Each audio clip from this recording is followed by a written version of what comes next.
Hello and welcome to my channel. Today I'll be showing you how to make bass music in the style of Pearson Sound, influenced mainly by his track Blanked, but taking inspiration from XLB and Alien Mode. This project file is available in the description along with the samples and presets if you don't use Ableton. Under half of my viewers during the past month are subscribed, so if you're not but you are enjoying the content, then please consider subscribing. You can hit the notification bell if you never want to miss a video, and don't forget to smash that like button as well. I released a new Grime 808 serum pack last week with patches that work well for the style shown in this video, and you can check that out in the description. Our BPM is 136 and our key is B minor. Let's start with the kick.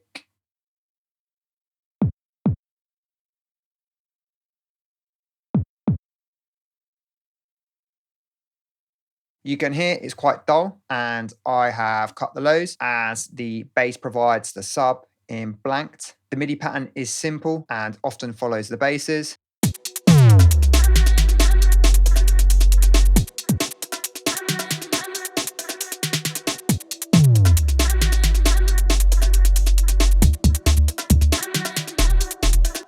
Next, we have the breaks group.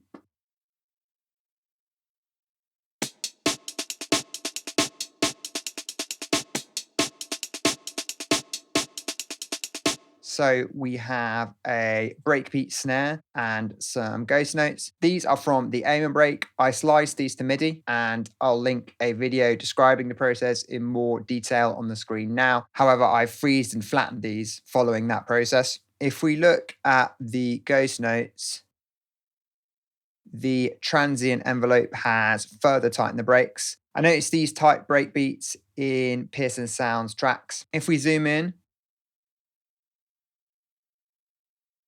we can see that the snare hits in between the ghost notes.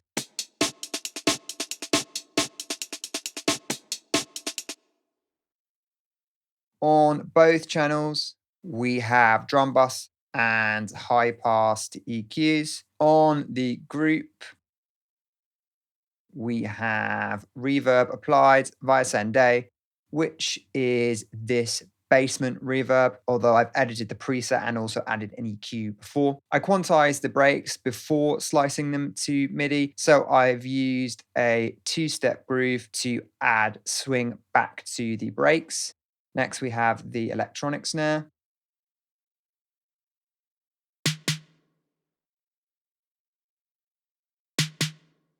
This is a 909 snare and it complements the break. There is an EQ on the channel, and we have reverb applied via Sende.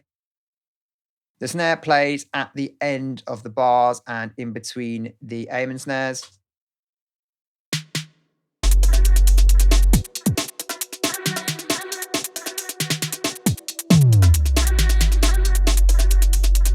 Again, the groove in the Drupal has been applied. Next, we have the high drums.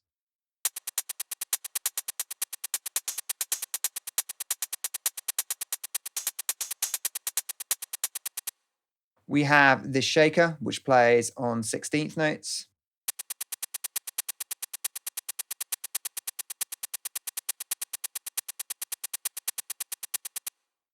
I've turned down the even number notes to create more of a groove. The hat plays this syncopated pattern, which basically accents the shaker.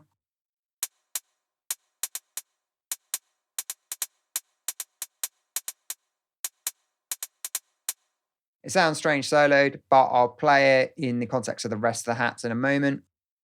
Next, we have a few rides.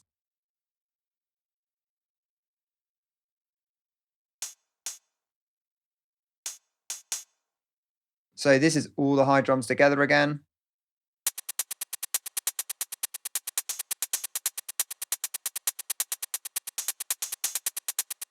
This interplay of high percussion is something Pearson Sound does in Blanked, and it helps create groove. If I turn the hat and ride off in the mix, you can really hear what I mean.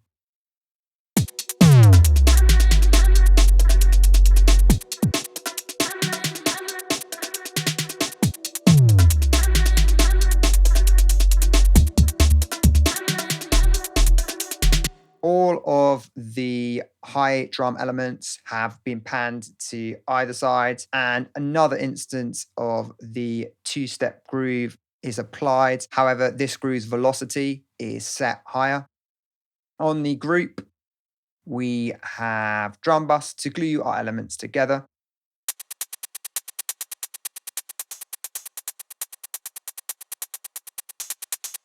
And I've removed lows using an EQ. And then we have reverb applied via send A. Our final drum element is the bongos.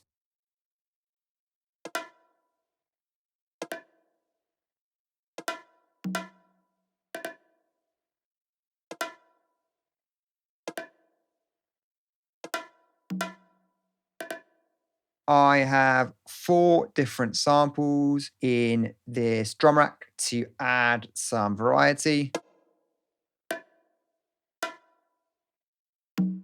I tune these hits to the scale of the track before bringing them into the project. We have an EQ to cut lows and boost highs, and reverb via send A.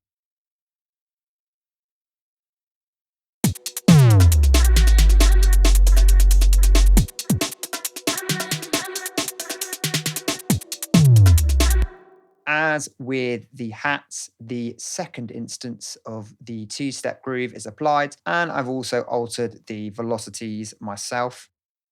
So these are the basses.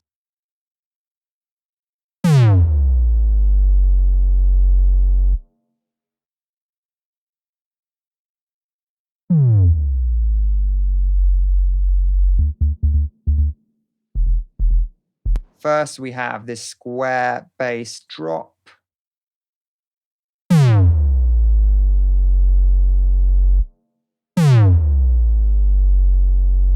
We have a square wave, which has been taken down by 2 octaves.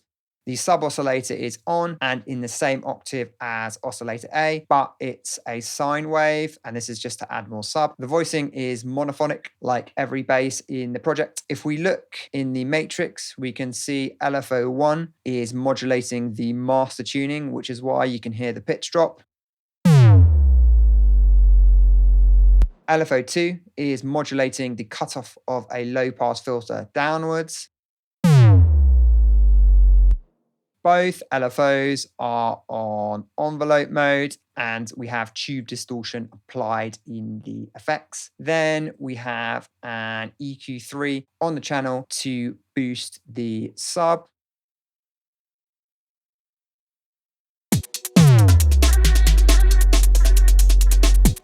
The bass's note is on the second beat of the first bar. Then we have the bass drop, which hits on the second beat of the 5th bar.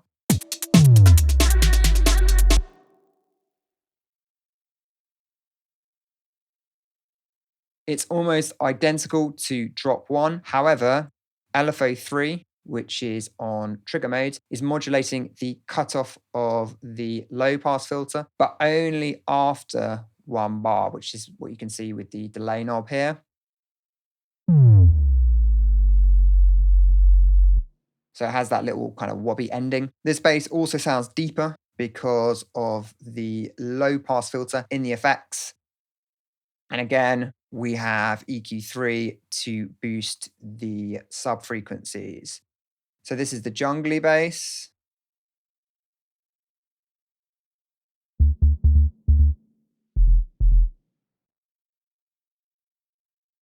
This is a sine wave taken down by 2 octaves. We have a short amp envelope and drive on a low pass filter, which helps to thicken the sounds. We have another filter in the FX to remove some clicks caused by the drive.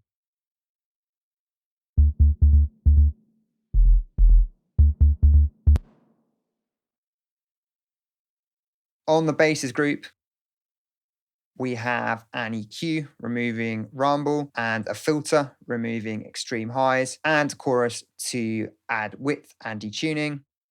Reverb is applied again via send A. Just go back to the MIDI pattern for the deep bass.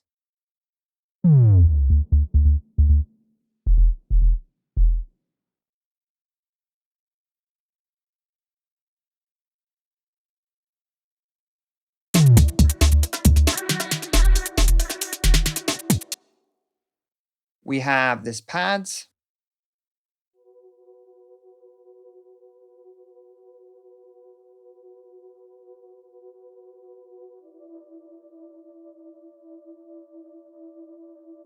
which is made with a unison sine wave being modulated by oscillator B, which is also a sine wave. The filter slowly opens over the 8 bars of the loop.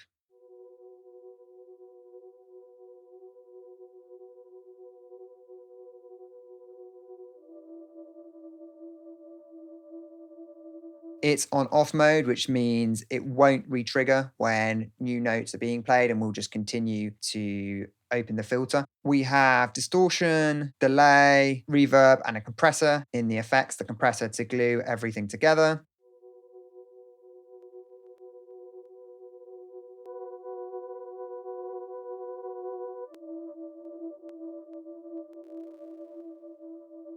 You can hear there's some filtering going on with the distortion as well.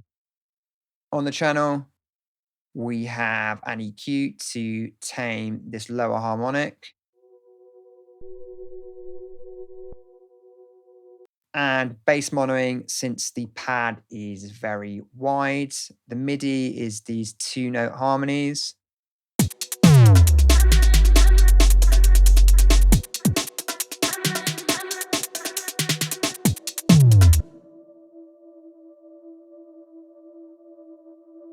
Finally, we have the vocals, which have been split onto 3 separate tracks.